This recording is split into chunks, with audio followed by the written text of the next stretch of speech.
Alam mo ba, ang misteryosong ilog ng Pilipinas na walang hangganang lalim. Alam mo ba na may isang ilog sa Pilipinas na may nakakakilabot na alamat?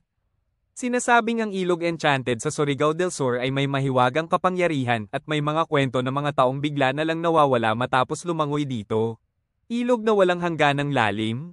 Maraming sumubok sukatin ang lalim ng Enchanted River pero kahit ang mga eksperto ay hindi pa rin matukoy kung gaano ito kalalim. Ang kakaibang kulay bughaw ng tubig nito ay tila nagmumula sa hindi pangkaraniwang mineral sa ilalim ng ilog. Bawal maligo sa tanghali. Ayon sa alamat, may mga engkanto at di nakikitang nilalang na nagbabantay sa ilog. Sinabing bawal lumangoy kapag tanghaling tapat dahil baka hindi ka na makabalik. Maraming kwento ng mga taong naliligaw o biglang nawawala matapos lumangoy sa ilog nang hindi humihingi ng pahintulot sa mga bantay nito. Hindi mahuli ang mga isda. Kahit gaano ka-experienced ang mga mangingisda, sinasabing hindi mahuhuli ang mga isdang lumalangoy dito, tila protektado sila ng ilog. Ang tanging oras kung kailan maaaring makita ang mga isda ay sa fish feeding ceremony, kung saan tila lumalabas sila mula sa kailaliman ng tubig.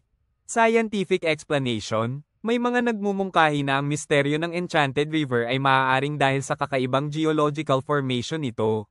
Pero kahit may mga pag-aaral, hindi pa rin tuluyang naipapaliwanag kung bakit tila may invisible boundary na hindi matukoy sa ilalim ng tubig.